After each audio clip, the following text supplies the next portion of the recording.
बेटा अपनी बीवी और बच्चे के साथ कहीं बाहर किसी पार्टी में जा रहा था तो बहू ने माँ जी से कहा, माँ जी आज खाना नहीं बनाया है, हम बाहर जा रहे हैं, वही खाएंगे, आप अपने लिए कुछ बना के खा लेना। बूढ़ी माँ ने कहा, लेकिन बेटा मुझे तो गैस चलाना नहीं आता है।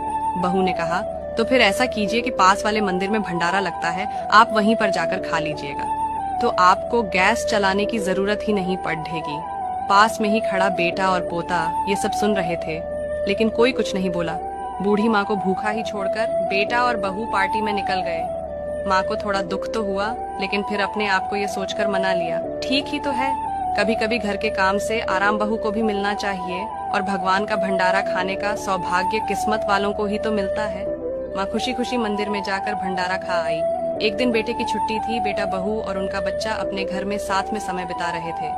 माँ बाप छोटे बच्चे से पूछ रहे थे कि बेटा बड़ा होकर क्या बनना चाहते हो और क्या करना चाहते हो।